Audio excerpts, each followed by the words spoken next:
ഇലക്ഷനിൽ ആരാണ് കുറച്ച് മുന്നിൽ നിൽക്കുന്നത്?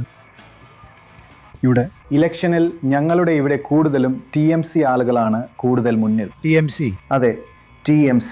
പിന്നെ കഴിഞ്ഞ തവണയും TMC തന്നെയായിരുന്നു. ഞങ്ങൾക്ക് എന്താണെന്ന് വെച്ചാൽ ഞങ്ങൾക്ക് ഇവിടെ ഡെവലപ്മെന്റ് ഒരുപാട് നടന്നിട്ടുണ്ട്, ജോലിയും മറ്റും ഒരുപാട് കിട്ടിയിട്ടുണ്ട് TMCയുടെ ഭാഗത്ത് നിന്ന്. ശരി. ഇത് തന്നെയാണ് കാരണം, അതല്ലാതെ വേറൊന്നുമില്ല. എന്താണ് ഇവിടുത്തെ ആളുകളുടെ വിഷയം? ജനങ്ങളുടെ പ്രശ്നം പ്രധാന പ്രശ്നമാണ്. അപ്പോൾ ഞങ്ങൾ പഠിക്കേണ്ടതില്ലേ? പഠിച്ച ആളുകൾക്ക് ജോലി വേണം, ശരി.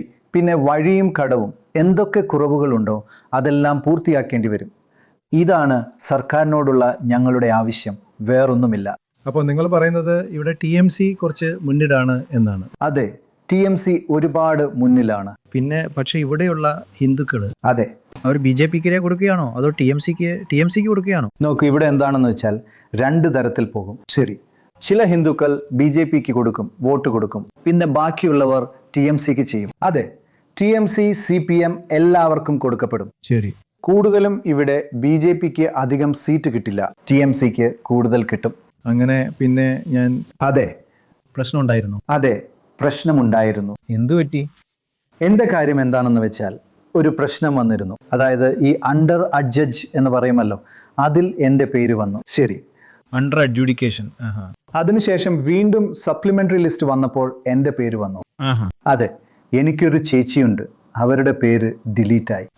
അതെ. എന്തുകൊണ്ട്? അത് ഡിലീറ്റ് ചെയ്തു. ഇപ്പൊ തിരിച്ചു വന്നില്ല? ഇല്ല, തിരിച്ചു വന്നില്ല. എൻ്റെ ചേച്ചിയുടെ ഡിലീറ്റ് ചെയ്തു. സർക്കാരിൻ്റെ ജോലിയാണത്. അവർ 2 ഭാഗത്തു നിന്നും എടുക്കും. പേരിൽ എന്തെങ്കിലും തെറ്റുണ്ടെങ്കിൽ, അല്ലെങ്കിൽ പുറത്തുനിന്ന് വരുന്ന പേരാണെങ്കിൽ, എന്തെങ്കിലും പിഴവ് പറ്റിയിട്ടുണ്ടെങ്കിൽ അതൊക്കെ സർക്കാർ വെട്ടിക്കളയും.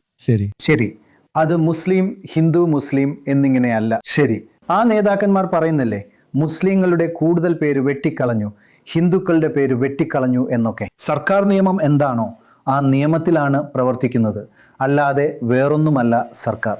അത് തന്നെയാണ്. ശരി, അതുകൊണ്ടാണല്ലോ എൻ്റെ പേര് വന്നത്. അല്ലെങ്കിൽ ഹിന്ദു, മുസ്ലിം എന്ന് 2 തരത്തിൽ നോക്കുകയാണെങ്കിൽ എല്ലാ മുസ്ലിങ്ങളുടെയും മുഴുവൻ പേരും വെട്ടിക്കളയും. അതെ, അങ്ങനെയല്ല, അങ്ങനെയൊന്നും ചെയ്തില്ല, സംഭവിക്കില്ല. അങ്ങനെയൊന്നും ചെയ്തില്ല. എൻ്റെ പേര് തിരികെ വന്നു. അതുകൊണ്ടാണ് ഞാൻ പറയുന്നത്, 1 or 2 പേര് പോയത് കൊണ്ട് ഒരു വ്യത്യാസവും ഉണ്ടാകില്ലെന്ന്. വീണ്ടും വരും. അവർ ഇന്ത്യയിലെ പൗരനാണോ അല്ലയോ എന്ന് നോക്കുമല്ലോ. ഇത്തവണ വോട്ട് ചെയ്യേണ്ടി വരും. അയാൾ അടുത്ത ഇലക്ഷനിൽ വീണ്ടും വോട്ട് ചെയ്യും.